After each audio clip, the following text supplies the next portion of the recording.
Hello दोस्तों, आज की इस वीडियो में हम लोग डिस्कस करेंगे कि अगर हमें वीएफडी को दो मल्टीपल स्पीड में अगर चलाना है तो वो हम लोग किस तरीके से चलाएंगे।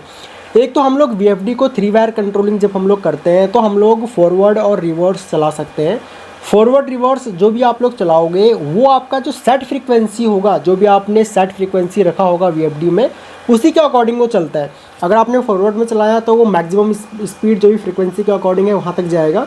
सेम रिवर्स में भी सेम जो भी मैक्सिमम स्पीड होगा या फ्रीक्वेंसी होगा वहाँ तक आएगा आपका वीएफडी। लेकिन अगर हमें मान के चलो दो स्पीड पे चलाना है, मान के चलो एक बार मैंने बटन दबाया तो मेरी मान के चलो 30 हर्ट्ज़ पे चल रही है और दूसरी बार मैंने अगर दूसरा बटन दबाता हूँ तो मेरी 50 हर्ट्ज़ पे चलती है। वो हम लोग किस तरीके से कर सकते हैं वो मैं आज आपको बताऊँगा।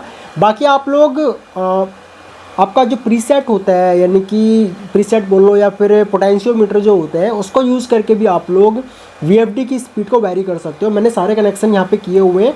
यहाँ पे हम लोग आज 2 स्पीड में देखते हैं कि 2 स्पीड अगर हमको करना है, अलग अलग स्पीड को वीएफडी को अगर चलाना है तो हम लोग वो किस तरीके से चलाएंगे। आ जाओ।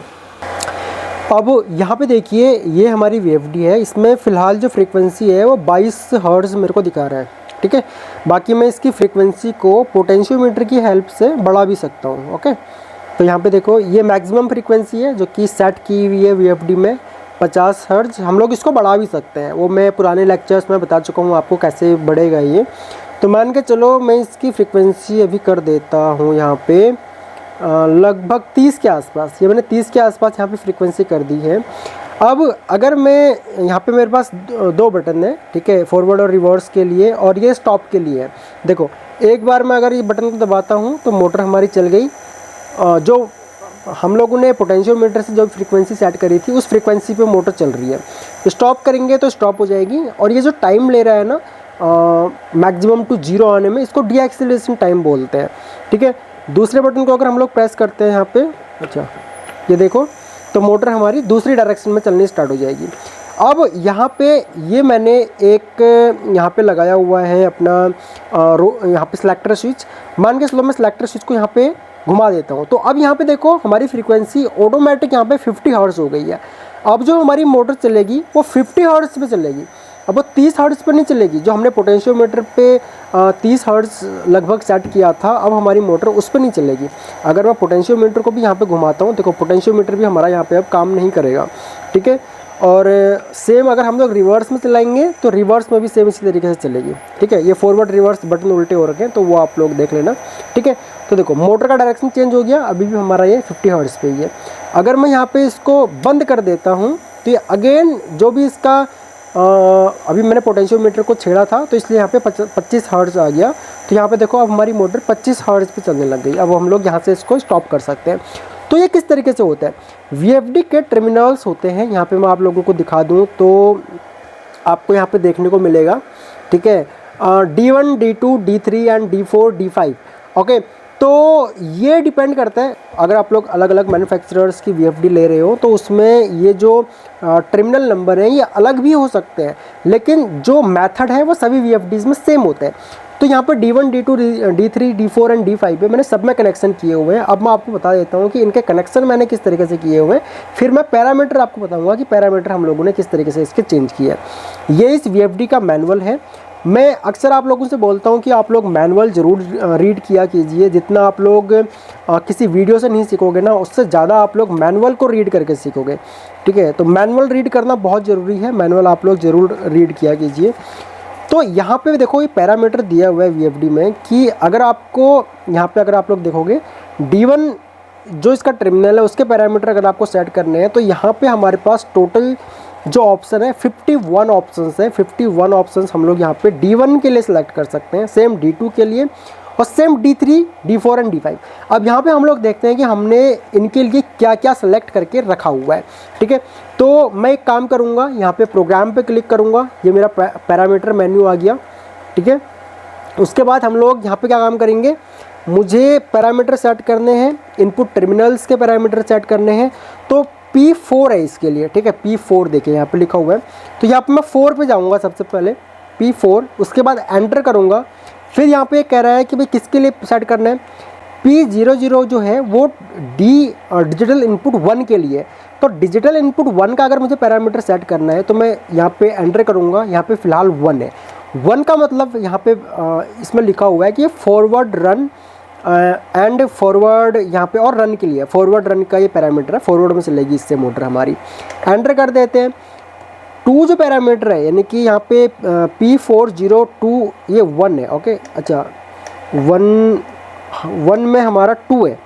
1 करेंगे तो 1 में हमारा क्या है, ये डिजिटल इनपुट 2 के लिए है, इसमें 2 है। तो 2 का मतलब है रिवर्स रन।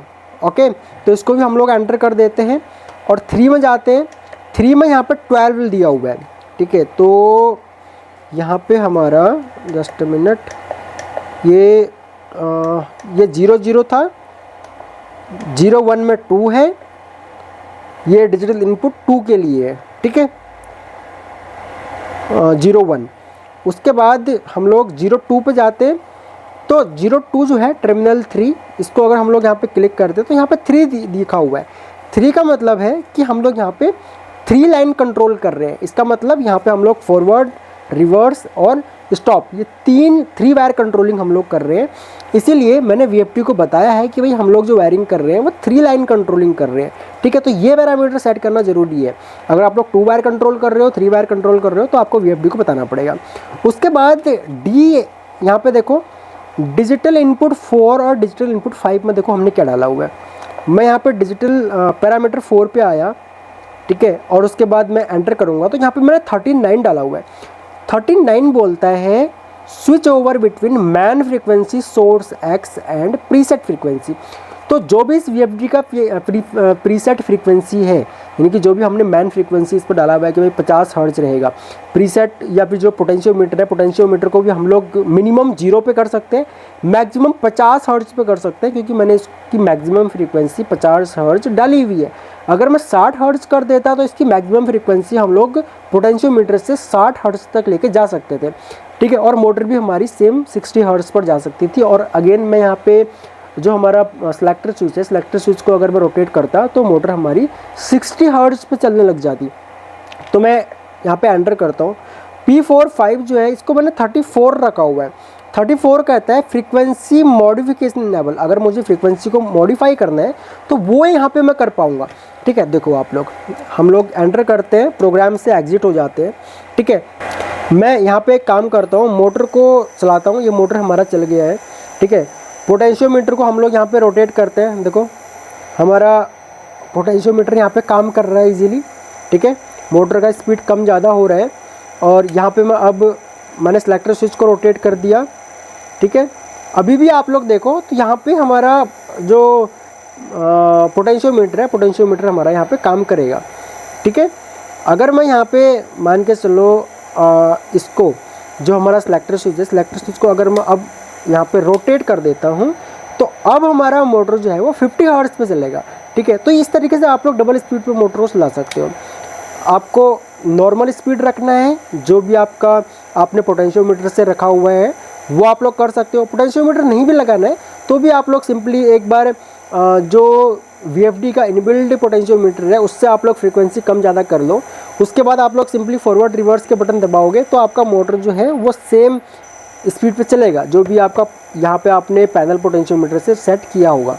उसके बाद अगर आप लोग स्विच को ऑन कर देते हो यहाँ से, या फिर सेलेक्टर स्विच या फिर कोई पुश बटन वगैरह लगाते हो, तो फिर आपका जो यहाँ पे मोटर चलेगा वो आपका सेकंड स्पीड पे शिफ्ट हो जाएगा, जो भी आप लोगों ने यहाँ पे डाला हुआ होगा। इसको हम लोग कम भी कर सकते हैं, 50 हर्ट्ज को कम भी कर सकते हैं, बढ़ा भी सकते हैं।